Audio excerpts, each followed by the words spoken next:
Hi friends, welcome to my channel. So நம்ம சேனலை முதல் தடவை பார்க்குறீங்க அப்படின்னா லைக் பண்ணி, ஷேர் பண்ணி, சப்ஸ்கிரைப் பண்ணிக்கோங்க. மறக்காமல் பெல் ஐக்கானை கிளிக் பண்ணிக்கோங்க. பெல் ஐக்கானை கிளிக் பண்ணுறது மட்டும் இல்லாமல் அதை தூக்கி ஹாலில் போட்டிங்கன்னா நான் போடுற வீடியோஸ் உங்களுக்கு மேலே நோட்டிஃபிகேஷனில் வரும். ஸோ இந்த விலாக் வந்து துருவன் குட்டியோட ஃபஸ்ட்டு மொட்டை விலாக் தான். பட் மொட்டை அடித்தது காட்ட முடியல.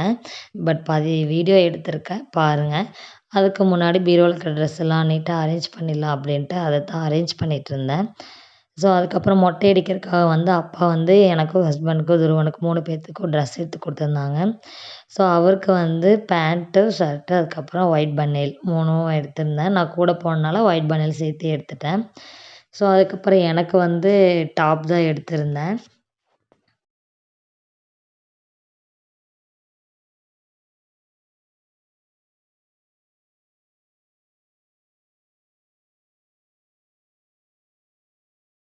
சாரியெல்லாம் கம்ஃபர்டபுளாக இருக்காது அப்படிங்கிறனால நான் டாப்பே எடுத்துட்டேன். ஸோ என்னோடது வந்து பார்க்குறக்கு ஒயிட் கலராக இருந்தாலும் பட் நீட்டாக இருந்துச்சு. ட்ரெஸ் சூப்பராகவும் இருந்துச்சு, முன்னாடி எம்ப்ராய்டிங்கோட. ஸோ நம்ம எந்த ட்ரெஸ் போட்டோம் அது அப்பா, அம்மா வந்து அதை அழகு பார்க்கும்போது இன்னுமே அவங்களுக்கு ரொம்ப சந்தோஷமா இருக்கும். ஸோ ரொம்ப நாளுக்கு அப்புறமா எனக்கு கல்யாணத்துக்கு அப்புறம் இந்த மாதிரி எதுவும் நடக்கலை. ஸோ இப்போ மொட்டை அடிக்கிறதுக்காக அப்பா, அம்மா வந்து எங்களுக்கு ட்ரெஸ் எடுத்து கொடுத்தாங்க. ஸோ அதை போட்டு பார்க்கும்போது அவங்களுக்கு வந்து ஒரு மாதிரி ரொம்ப ஹாப்பியாக இருந்துச்சு. ஸோ அம்மாவோட தங்கச்சி, சித்தி வந்து அவங்களும் ட்ரெஸ் எடுத்துட்டு வந்திருந்தாங்க. எனக்கு ஒரு டாப்பு, தம்பிக்கு ஒரு ஷர்ட்டும் எடுத்துட்டு வந்திருந்தாங்க. அதுவுமே மேட்சாக தான் இருந்துச்சு. எனக்கும் தம்பிக்கும் மட்டும்தான் எடுத்திருந்தாங்க. ஹஸ்பண்டுக்கு வந்து அப்பா எடுத்துட்டேன் அப்படி சொன்னனால எடுக்கல. ஸோ இதுவும் லாங் டாப்பு தான். அம்பர்லா டைப் தான். ஸோ இது 3/4 தான். எனக்கு எப்போவுமே 3/4 தான் பிடிக்கும். ஸோ அது மாதிரி தான் எடுத்துகிட்டு வந்திருந்தாங்க. அப்பா வந்து தம்பிக்கு வந்து 2 செட்டு ட்ரெஸ் எடுத்திருந்தாங்க. ஸோ அந்த ப்ளூ வந்து அப்பாவுக்கு பார்த்ததுமே பிடிச்சிருச்சு, எடுத்துட்டாங்க. அதுக்கப்புறமா அந்த கோட் மாடல் வந்து எனக்கு பிடிச்சிருக்கு அப்படின்னு சொன்னனால அப்பா அதுவும் எடுத்துக்கலாம் அப்படின்ட்டு நாங்கள் 2மே எடுத்துட்டோம். அதுக்கப்புறம் அம்மாவோட தங்கச்சி, அதான் சொன்னேன்ல சித்தி, அவங்க வந்து என் டாப்புக்கு மேட்சாகவே தம்பிக்கு வந்து ஒரு ஷர்ட்டும் எடுத்திருந்தாங்க. ஸோ அதுவுமே பார்க்குறக்கு நீட்டாக நல்லா இருந்துச்சு. என் ஹஸ்பண்டோட தங்கச்சி, சித்தி பொண்ணு, அவங்களும் தம்பிக்கு வந்து ஷர்ட் எடுத்துகிட்டு வந்திருந்தாங்க. ஸோ ஒவ்வொருத்தரும் ஒவ்வொன்றா எடுத்துகிட்டு வரும்போது ரொம்ப ஒரு மாதிரி ஹாப்பியாக நல்லா இருந்துச்சு. அதுக்கப்புறம் என் அண்ணாவும் எடுத்திருந்தாங்க. அண்ணா, சித்தப்பா பையன். ஸோ அவங்களும் தாய் மாமா முறை தானே, அவங்களும் கோட் மாடலில் ஒரு ட்ரெஸ் எடுத்திருந்தாங்க. பட் ரிச்சாக நல்லா இருந்துச்சு. அது வந்து அவனுக்கு கொஞ்சம் பெருசாக இருக்குது, போட முடியாது. பெருசானோடனே நான் போட்டு ஃபோட்டோ எடுத்து காட்டுறேன். தொண்டை கட்டி இருக்குது, சளி பிடிச்சிருக்கு, அதனால கொஞ்சம் வாய்ஸ் அப்படி இப்படி தான் இருக்கும், அட்ஜஸ்ட் பண்ணிக்கோங்க. இது வந்து என் ஹஸ்பண்டோட தங்கச்சி, 2வது தங்கச்சி, சித்தி பொண்ணு தான். அவங்க வந்து பிரேஸ்லெட் எடுத்துகிட்டு வந்திருந்தாங்க வெள்ளியில. ஸோ அவங்க இது எடுத்துகிட்டு வருவாங்கன்னு நான் நினைக்கவே இல்லை. பட் எடுத்துகிட்டு வந்திருந்தாங்க. அவன் கை சைஸில் தான் எடுத்துகிட்டு வந்திருந்தாங்க. பட் துருவன் வந்து இப்போ கொஞ்சம் இளைச்சிட்டான். அதனால் கொஞ்சம் பெருசாக இருக்குது. பட் பெருசானதுக்கப்புறம் போட்டோம்னா நல்லாயிருக்கும்.